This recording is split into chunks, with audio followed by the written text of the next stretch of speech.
Hello दोस्तों, स्वागत है आप सभी का। आज के इस कुंडली विश्लेषण के अंदर जो जातिका ने प्रश्न किया था वो ये कि इस कुंडली का एक जनरल ओवरव्यू या एक सिंपल एनालिसिस बताया जाए। देखिए, जिस हिसाब से ये कुंडली बनी हुई है, सबसे पहले अगर हम पंचांग को देखने की कोशिश करें तो जन्म जो है वो कृष्ण अष्टमी का है, राहु की तिथि है, जो वार है वो सूर्यदेव के पास था, रविवार का जन्म, नक्षत्र हस्त और करना जो है वो मंगल का है। होरा का जो स्वामी है वो शुक्र है। शुक्र के होरा में जन्म होने से कहीं ना कहीं जीवन के अंदर सुख समृद्धि जो है उसके आने की पूरी संभावना बनी रहती है। एक चीज़ तो यह है, लेकिन यहाँ पे जो शुक्र हैं वो 12वें भाव से कनेक्टेड हैं, इसीलिए कहीं ना कहीं थोड़ा सा ज़्यादा या तो खर्चीलापन देखने को मिल सकता है या भोग के प्रति थोड़ा सा ज़्यादा ही आकर्षण जीवन में उत्पन्न हो सकता है। इस बात को ध्यान रखिएगा। सोचने के ढंग को अगर देखें तो सोचने के ढंग में लगन में अनुराधा नक्षत्र दिखाई देते हैं और अनुराधा के स्वामी शनि चौथे भाव में दिखाई देते हैं। ऐसे स्थिति में व्यक्ति के सोचने के ढंग में कहीं ना कहीं साहस पराक्रम होगा, जो कि तीसरा भाव इन्वॉल्व है। और साथ साथ चौथा भाव इन्वॉल्व होने के कारण या तो देश के प्रति या अपने खुद के फैमिली के प्रति व्यक्ति थोड़ा सा उत्तरदायित्व अवश्य होता है।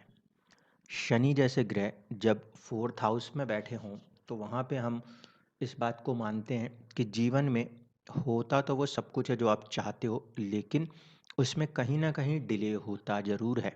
ठीक है, कोई भी चीज़ बहुत जल्दी या बहुत आसानी से हाथों में नहीं आती। एक ही चीज़ को हासिल करने के लिए कहीं ना कहीं 2 बार 3 बार तक प्रयास करने पड़ते हैं, पहली चीज़।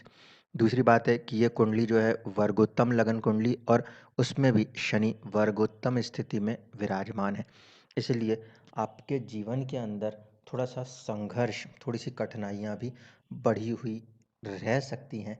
लेकिन जैसे जैसे उम्र बढ़ती जाएगी वैसे वैसे आपके तरक्की के रास्ते भी खुलते जाएंगे। शनि अपने ही राशि में बैठे हुए हैं, जिसकी वजह से वो काफ़ी हद तक बलवान हैं, पहली कंडीशन। दूसरा, शनि को अगर नक्षत्र के आधार पे देखें तो वो राहु के नक्षत्र में बैठ गए हैं और कुंडली में राहु 12वें भाव में शुक्र के साथ बैठा हुआ नजर आता है, स्वयं के नक्षत्र का। ऐसे स्थिति में ये जो शनिदेव फोर्थ हाउस में बैठे हैं वो आपको बाहर विदेश की तरफ ले जाने का भी कोई मार्ग प्रशस्त कर सकते हैं, पहली कंडीशन। दूसरी बात, क्योंकि फोर्थ हाउस का स्वामी फोर्थ हाउस में है और उसका संबंध 12वें से हो रहा है, ऐसे स्थिति में ज़रूरी इस बात पे फोकस करने की होती है कि इंसान अपने जगह से दूर हटके अपनी उन्नति का प्रयास करे। देखिए, इस कुंडली में फोर्थ हाउस के ऊपर मंगल की दृष्टि प्रभाव भी है और राहु की दृष्टि प्रभाव भी काम करेगी। इसकी वजह से फोर्थ हाउस और फोर्थ हाउस के लॉर्ड के ऊपर दो पृथकतावादी ग्रहों का असर साफ कहा जा सकता है, जो कि घर के अंदर के माहौल में थोड़ा सा तनाव जैसी स्थितियों को महसूस करा सकता है। इसीलिए घर से दूर हटके उन्नति के जो रास्ते हैं, जो मार्ग हैं, वो प्रशस्त होते हुए नजर आते हैं। 10th हाउस के स्वामी बनकर सूर्यदेव का गुरु की राशि में बैठना, बुध को साथ लेके बैठना। बुध क्योंकि अष्टमेश है, ऐसी स्थिति में थोड़ा सा चीज़ों को डिले कर सकता है, लेकिन फिर भी सूर्य की स्थिति को देखकर बैंकिंग, फाइनेंस और टीचिंग्स की लाइन जो हैं वो आपको सपोर्ट कर सकती हैं। ठीक है, जहाँ तक गुरु की बात करें तो गुरु लगन में आके बैठे हुए हैं, पंचम भाव के स्वामी होने की वजह से शुभ है, सेकंड हाउस लॉर्ड होने से न्यूट्रल रहेंगे। तो इस स्थिति में कहीं ना कहीं गुरु मिक्स्ड रिजल्ट्स देने में सक्षम होंगे। सेकंड हाउस में एक तरफ सूर्य और साथ ही साथ 8वें और 11वें भाव के स्वामी बुध भी बैठे हुए हैं, इसलिए कुछ डिले कुछ गेंस मिक्स हो जाएंगे। पंचम भाव के स्वामी होने के कारण गुरु वहाँ पे शुभ माने जाएंगे। गुरु का संबंध लगन के साथ खुद बनता है, जो कि जीवन के अंदर कहीं ना कहीं एक उन्नति के मार्ग प्रशस्त करने में आपको सहायता प्रदान करेंगे। अब देखिए, मंगल जो है उसकी प्लेसमेंट तो अच्छी है, क्योंकि वो दसम भाव में दिशा बल लेकर बैठा हुआ है, और इसको कहीं ना कहीं हम इसलिए भी अच्छा कह सकते हैं कि ये एक कुल दीपक नाम का राजयोग स्थित कर देता है। लेकिन मंगल जो है वो दसम भाव में केतु के नक्षत्र में बैठने के कारण उसमें थोड़ा सा रोग और चोट की प्रवृत्ति भी मौजूद है।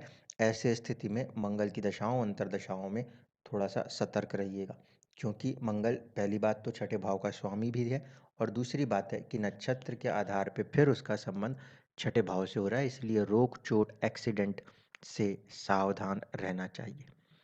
चंद्रमा की जो स्थिति है वो कहीं ना कहीं आपको जीवन में थोड़ा सा चीज़ों को बहुत फास्टली स्पीडली करने वाला बनाता है। दूसरे लोग जिस काम को करने में 2 दिन लेते हैं उस काम को आप कई बार 2 घंटे में कर सकते हैं। इससे कई बार चुनौतियाँ यही होती हैं कि दूसरों के साथ मिलकर काम करने में आप बहुत तेज़ी से आगे निकलने लगते हो और दूसरे लोग पीछे छूटने लगते हैं।